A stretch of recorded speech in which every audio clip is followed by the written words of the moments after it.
Well, I think we can all be glad that it wasn't left up to me to choose the music.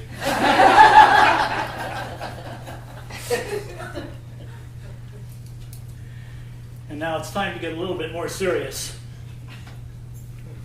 One day the disciples came to Jesus and asked, "Who is the greatest in the kingdom of heaven?" And Jesus said, and I quote from the Gospel of Matthew, chapter 18, verse 3, "Truly I tell you, unless you change and become like little children, you will never enter the kingdom of heaven."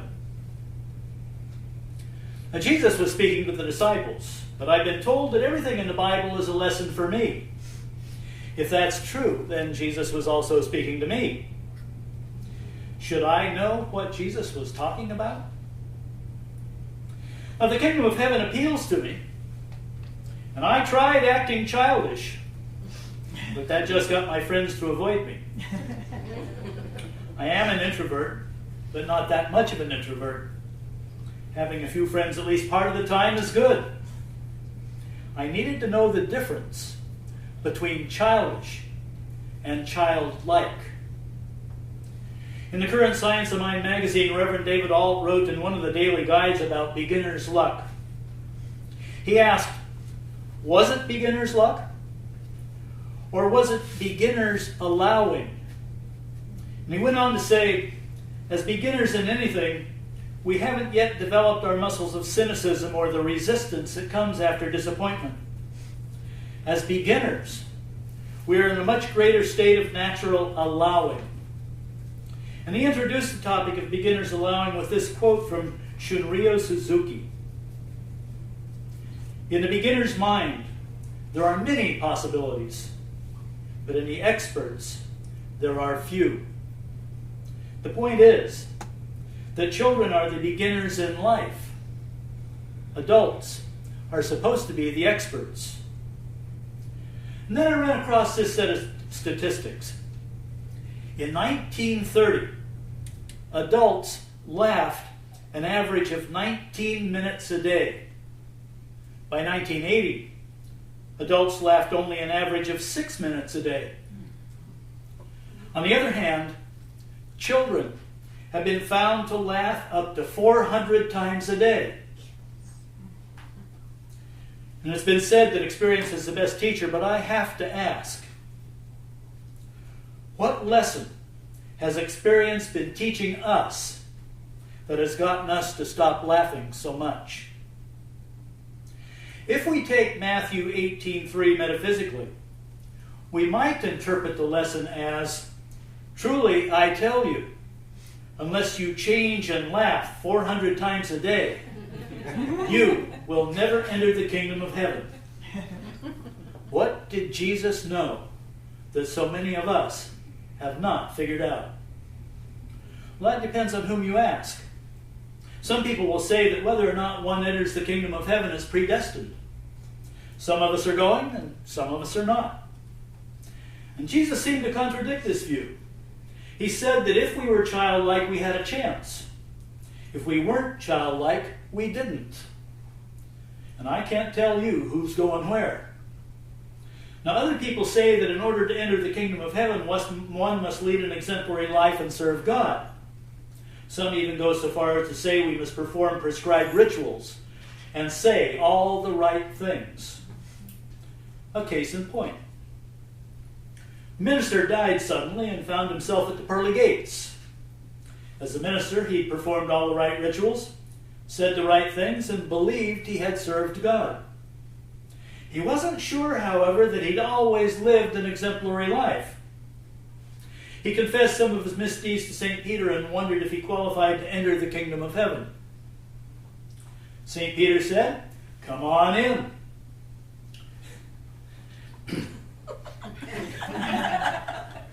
You do know, by the way, that we don't keep a list of anybody's deeds or misdeeds. Well, that minister was relieved to know that he'd been accepted, and then he noticed a group of men who were sobbing and tearing their hair. And he asked St. Peter, "They're all in heaven, so why are they so upset?" "Oh," said St. Peter, "they all thought we did keep a list." Now, I guess you know that story was not about a Unity minister. No self-respecting Unity minister believes that St. Peter keeps a list of everybody who's not met the requirements for entry into heaven. First of all, no Unity minister believes there's a place called heaven. It's not some place we go when we die. Unity, we believe that heaven and hell are states of consciousness while we are living. So what does that have to do with our becoming like little children? I was a child once. Does that get me into heaven? Have I lost by chance now that I'm grown up? Maybe, maybe not. What is it about children that qualifies them for heaven? Well, little children have a characteristic we all recognize: innocence. But if we hold on to that characteristic when we are adults, we call it naivete. How many times have you been advised to act your age? Frankly, I'm not interested in acting my age. Now, the average child laughs up to 400 times a day, and then he grows up and many people say he's just being silly. Now, when's the last time you ever heard somebody say that God has a sense of humor? And I ask you, where does the Bible say he doesn't? In fact, Psalm 2, verse 4 says, "He who sits in heaven laughs." And Ecclesiastes tells us, "For everything there is a season, a time for every matter under heaven, a time to weep and a time to laugh." So what are we doing to our children? What Jesus tried to tell us was to lighten up. So, 2 men died and went to heaven. And St. Peter greeted them and said, "I'm sorry, gentlemen, but your mansions aren't ready yet. Until they are, I can send you back to earth as whatever you want to be." "Great," said the first guy. "I want to be an eagle soaring above beautiful scenery." "No problem," replied St. Peter. Poof! The guy was gone. "What do you want to be?" St. Peter asked the other guy. "Well, I'd like to be one cool stud," was the reply. Well, there was a day when I thought that was a pretty good idea. Now I'd rather be an eagle. That's because I found out what happened to the other guy. "Anyway, easy," said St. Peter, and the other guy was gone. After a few months, their mansions were finished, and St. Peter sent an angel to fetch them back. "You'll find them easily," he said.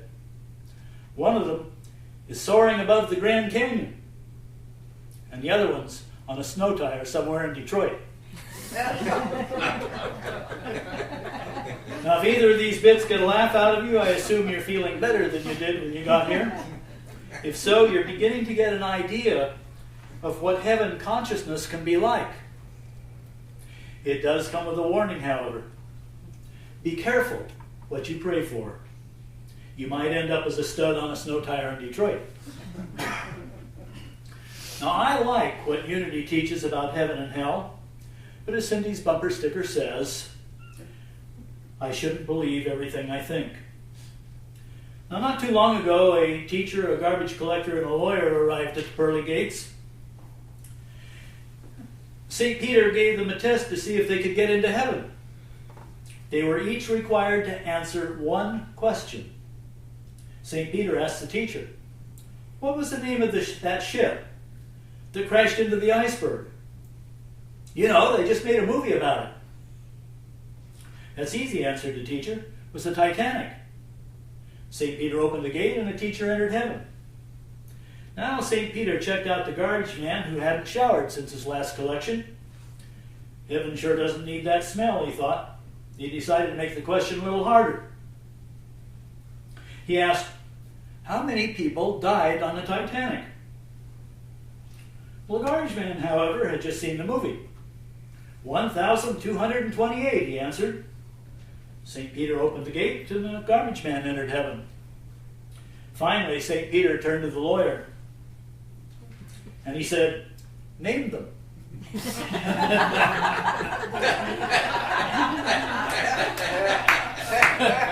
Needless to say, the lawyer was turned away. Now that's how predestination works. I ask you, was that funny or was it too intellectual for you? Now, I'm not trying to put any of you down. One of the ways laughter can be most therapeutic is when we can laugh at ourselves. Now, I don't know if you knew this, but ministers are human beings. They have human experiences just like the rest of us. One minister was fresh out of seminary. He was assigned to his very first church out in the wilds of West Virginia. In his first week on the job, he was called upon to perform a graveside memorial service. Now, unfortunately, our fledgling pastor got lost on the way to the gravesite. When he finally arrived, it appeared that the burial was all over and everybody had gone home. The workers were just beginning to fill in the hole. Well, the Reverend thought to himself, the deceased deserves the full service, and after all, that's what I came for. So he asked the workers if they minded stopping their work so he could pray. And he proceeded to perform the best burial service he'd learned at the seminary. The workers seemed to be very moved. But as the pastor was leaving, he overheard one of the workers say to the others, "That was a wonderful service. But it's the first time I've ever seen that done for the installation of a septic tank."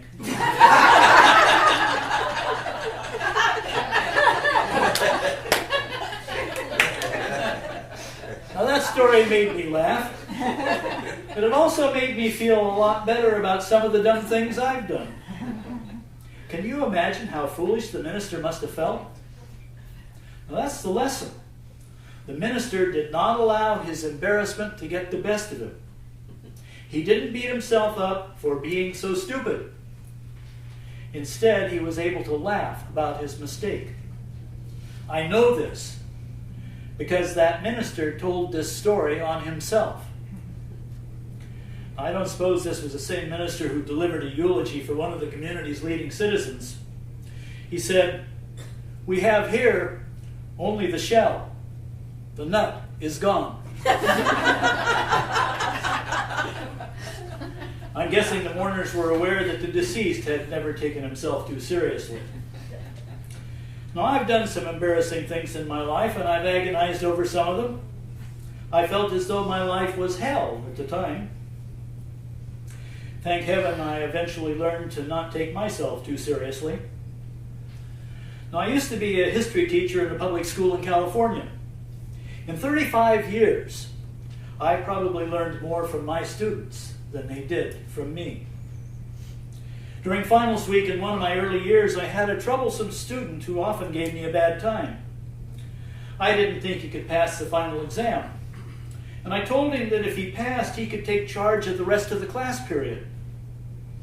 I was shocked when he passed with flying colors, and I had to put up or shut up. I sat in his seat, and he went to the front of the class, and he performed a most amazing imitation of me. And I realized that I had often looked pretty dumb while I was teaching. I looked around the class and I could see my students were trying very hard not to laugh. They knew I hadn't yet given them their grades. But I was really embarrassed. I couldn't help myself, though. That performance had been funny, and I laughed. And then I congratulated my troublesome student for his marvelous performance. And he was quite pleased with himself. And the rest of the class was surprised. When they walked out of the classroom that day, we were all friends. And I felt more at peace with myself than I had in a long time. As Mahatma Gandhi once said, "If I had no sense of humor, I should long ago have committed suicide." Now, I remind you that we've been in the midst of a series of talks on the pathway to peace. And last week, Reverend Catherine spoke to us about having a change of heart. That really struck me because that's exactly what happened to me that day. I experienced a change of heart. And from then on, my relationship with my students was different. I was not so uptight, and my students appreciated it. Now, I remind you also of some lines from the peace song that we often sing at the end of our services. let there be peace on earth, and let it begin with me. Peace must begin with me, and this is the moment now. That classroom experience helped me to feel a lot more at peace with myself. And as that peace began with me, my remaining years as a teacher were easier and a lot more enjoyable. Now, it may simply be coincidence. Do you remember the affirmation in today's daily word? We all repeated it just minutes ago. A world of peace begins with me. If laughing helps that happen, so be it.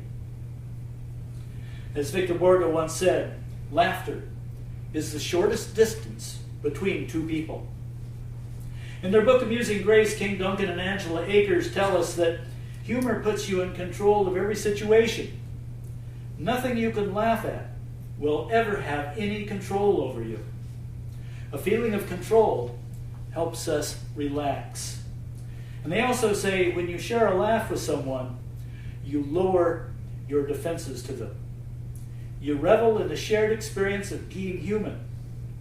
To help another laugh is to that person a great gift. Now, we've all been made aware that one way for a Muslim to achieve paradise is to die in jihad. What constitutes jihad has been controversial, however. More straightforward is this promise also stated in the Quran. He deserves paradise who makes his companions laugh. Now, on the way to church, every Sunday we drive past the North River Methodist Church where their sign announced, "The Bible is God speaking to us." And I think that's probably true, but it may require some interpretation. A preacher's car broke down on a country road out in the middle of nowhere, and the only place nearby was a small tavern. The preacher went inside to use the phone, and there he saw his friend Hank, shabbily dressed, sitting at the bar, drunk. "Hank, what happened?" asked the preacher. "You used to be a prosperous man." Well, Hank told the preacher about all the problems he'd had and the bad investments he'd made. And then he asked for the preacher's advice. "Go home," the preacher said. "When you get there, open your Bible and put your finger down on the page. God will give you the answer." A year later, the preacher saw Hank wearing an expensive new suit and getting into a new Mercedes. "I'm glad to see that things turned around for you," the preacher said. "They sure have," said Hank, "and I owe it all to you, Pastor. I went home like you said. I opened the Bible and put my finger down on the page, and there was the answer. Chapter 11.